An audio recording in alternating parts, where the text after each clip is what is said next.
आइए आज के सेशन में हम लोग देखते हैं हिंदी वर्णमाला जो है इसका अल्प प्राण महाप्राण। बेहतरीन टॉपिक है, बहुत दिक्कत होता है, याद करा के भेजेंगे आपको क्लास में। अगर आप आ चुके हैं तो अंत तक इसको देख कर जाइए। अगर आप वीडियो क्लिक कर ही दिए हैं तो इसमें क्या मटेरियल है पूरा देखिएगा, तब तो पता चलेगा। ऐसे ही कमेंट थोड़े कर दीजिएगा, पूरा अंत तक देखिए। बेहतर लगे तब कमेंट कीजिए, आपको क्या डाउट हो तब कमेंट कीजिए। इसमें हम लोग अंत में क्वेश्चन भी बनाने वाले हैं। आज के बाद से यह चैप्टर आपका पूरा फिनिश हो जाएगा, किसी प्रकार की कोई दिक्कत आपको होने वाली नहीं है। इसमें हम लोग देखेंगे अल्प प्राण और महाप्राण, मुख्य रूप से यही दो टॉपिक को देखने वाले हैं जो बहुत इंपॉर्टेंट है और बच्चों को काफी दिक्कत होती है। तो ट्रिक लेके आ चुके हैं एक बेहतर सा, जिसमें आपको कोई दिक्कत नहीं हो। देखेंगे हिंदी वर्णमाला प्राण के आधार पे जो वर्ण होते हैं, सब्जेक्टिव क्वेश्चन भी पूछ देता है प्राण के आधार पर वर्ण कितने प्रकार के होते हैं, तो दो प्रकार के, अल्प प्राण और महाप्राण। इसको एक जबरदस्त ट्रिक के साथ समझते हैं। चलिए आइए बढ़िए, यहाँ पे पहले समझेंगे अल्प प्राण और महाप्राण। सबसे फर्स्ट में क्वेश्चन आपको यही से मिल जाएगा, उच्चारण के अनुसार व्यंजनों को दो भागों में बांटा गया है। उच्चारण की दृष्टि से, उच्चारण के आधार पर कौन कौन जाते हैं, अल्प प्राण और महाप्राण। यह वर्ग है आपके, 5 वर्ग होते हैं, है ना। जैसे कवर्ग, कवर्ग का मतलब होता है क से लेकर के अंग तक के जो वर्ण होते हैं वो कवर्ग में आते हैं। इस तरह चवर्ग, टवर्ग, तवर्ग, पवर्ग। इसको कवर्ग कहा जाता है, इसको चवर्ग कहा जाता है, इसको टवर्ग कहा जाता है, इसको तवर्ग और इसको पवर्ग कहा जाता है। इतना क्लियर हो गया। आइए और बेहतर तरीके से इसे समझने की कोशिश करते हैं। तो सबसे पहले हम लोग चर्चा करते हैं अल्प प्राण व्यंजन और महाप्राण व्यंजन पे। देखेंगे यहाँ पे प्राण, सबसे पहले समझिए प्राण क्या होता है। यहाँ पे जो प्राण शब्द है इसका तात्पर्य क्या है, तो देखेंगे यहाँ पे प्राण का मतलब है हवा को संस्कृत में प्राण कहा जाता है। जो मुख से हमारी हवा निकलती है, जैसे हम बात कर रहे हैं तो जो हवा निकल रही है इसी को हम लोग संस्कृत की भाषा में प्राण कहते हैं। प्राण क्लियर हो गया। अब समझिए, नोट में एक बात है, थोड़ा समझ जाइए कि इसी आधार पर कम हवा से उच्चारित ध्वनि अल्प प्राण और अधिक हवा से उच्चारित ध्वनि महाप्राण कहलाते हैं। यानी अल्प प्राण, अल्प माने कम होता है तो कम हवा निकलेगा मुख से, और महाप्राण मतलब अधिक होता है तो उससे अधिक हवा निकलेगा मुख से। इतना क्लियर हुआ। चलिए अब समझते हैं, यहाँ पे आ जाइए। अब हम देखेंगे मुख्य रूप से अल्प प्राण। अल्प प्राण जो होते हैं, अल्प बुद्धि रहेगा, ऐसे ठीक याद रखिएगा, अल्प बुद्धि रहेगा तो अकेले रह जाइएगा, यानी 1, 3, 5 अकेले रह जाइएगा। कहने का मतलब देखिए, 1 नंबर वर्ण है, दूसरा, तीसरा, चौथा और 5वां, ऐसे प्रत्येक वर्ण में 1, 3, 4, 5 वर्ण होते हैं। क्लियर ना। तो अल्प बुद्धि रहेगा तो अकेले रहिएगा, माने इसमें का क, ग और अंग जो हो जाएगा अल्प प्राण हो जाएगा। समझ में आ रहा है ना बातें। अल्प बुद्धि रहेगा, अकेले रहिएगा। आइए और इसके परिभाषा के साथ और बेहतर तरीके से समझते हैं। अल्प प्राण सबसे पहले समझिए कि ऐसे व्यंजन जिनको बोलने में कम समय लगता है और बोलते समय मुख से कम वायु निकलती है, उन्हें हम लोग अल्प प्राण कहते हैं। बात समझ में आया कि नहीं। यानी जिस वर्णों के उच्चारण में मुख से कम हवा निकलती है उसे हम लोग क्या कहते हैं, अल्प प्राण। जैसे क, च, छ नहीं होगा, ज होगा, ऐसे करके, है ना।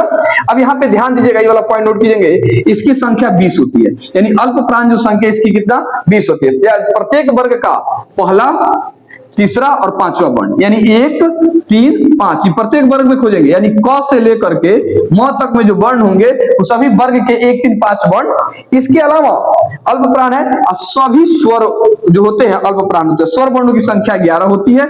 यह हो गया, ठीक है ना। अब यहां से देखिएगा, कवर्ग में आपके लेकर के 3 गोया हो गया, 3 गोया, 3 गोया। टवर्ग में क्या हो गया जी, टवर्ग में, तवर्ग में, पवर्ग में, है ना।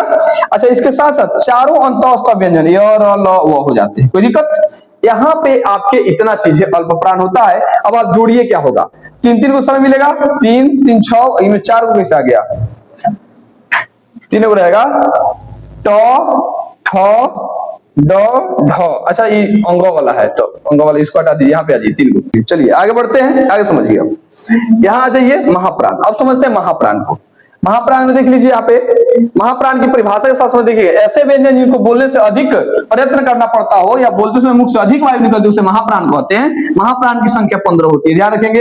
अल्प प्राण की संख्या 20 और महाप्राण की संख्या 15 एकदम आपके दिमाग में होना चाहिए। ऑब्जेक्टिव को सब पूछता है, प्रत्येक वर्ग का दूसरा और चौथा, यानी 2, 4, जैसे प्रत्येक वर्ग का 2, 4 हो जाएंगे, प्रत्येक वर्ग का 2, 4। इसके साथ ही साथ चारों उष्म व्यंजन, चारों उष्म व्यंजन और एक उत्क्षिप्त व्यंजन, जिसको उत्क्षिप्त व्यंजन को ढ कहा जाता है, ड और ढ। अब समझेंगे ध्यान से, 2, 4, 6, 8, 10 और 3, 10, 4, 14 और 1, 15, ठीक ना। तो इस तरह से मिलाकर के कुल 15 वर्ण आपके होते हैं। कौन, महाप्राण। तो महाप्राण की संख्या कितनी होती है, 15 होती है। अब ध्यान रखेंगे, अल्प प्राण में 1, 3, 5, इसके साथ ही साथ सभी स्वर सभी स्वर, ठीक है ना।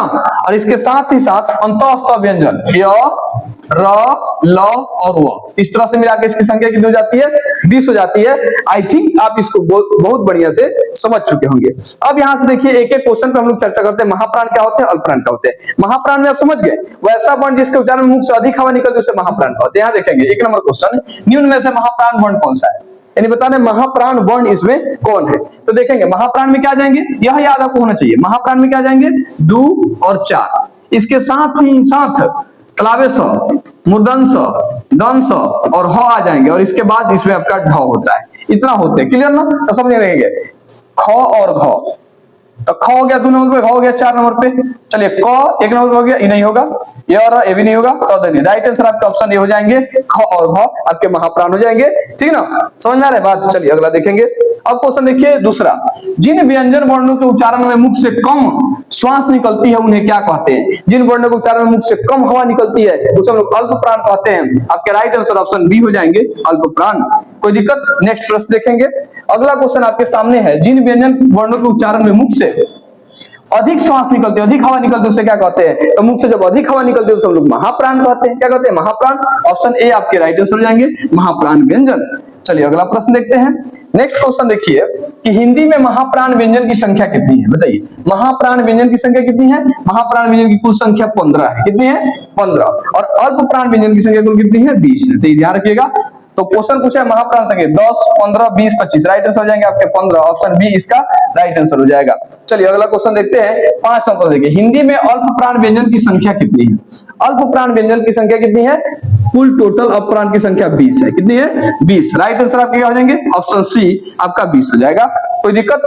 चलिए अगला प्रश्न देखते हैं। 14 नंबर क्वेश्चन देखिए, प्रत्येक वर्ग का पहला, तीसरा और पांचवा, 1, 3 और 5 कौन सा वर्ण होते हैं, अल्पप्राण होते हैं। कौन होते हैं, अल्पप्राण होते हैं।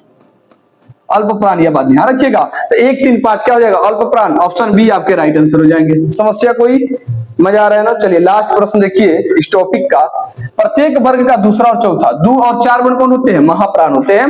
यानी जिससे उच्चारण में मुख से अधिक हवा निकलती है तो 2, 4 महाप्राण व्यंजन हो जाएंगे। ऑप्शन ए आपके राइट आंसर हो जाएंगे, महाप्राण व्यंजन। आई थिंक आप लोग अल्पप्राण और महाप्राण को समझ गए। आप कमेंट करके बताइए कि आपका जो इसमें से कुल 7 प्रश्न में से कितना प्रश्न आप बिल्कुल सही किए हैं और आप बेहतर तरीके से समझे हैं कि नहीं समझे हैं, ठीक है ना। अगर अच्छा लगा हो तो वीडियो को शेयर कर देंगे अपने दोस्तों के बीच, चैनल को सब्सक्राइब कर लेंगे। फिर हम आपसे मिलेंगे नेक्स्ट वीडियो में। तब तक के लिए जय हिंद, जय भारत, बेस्ट ऑफ लक।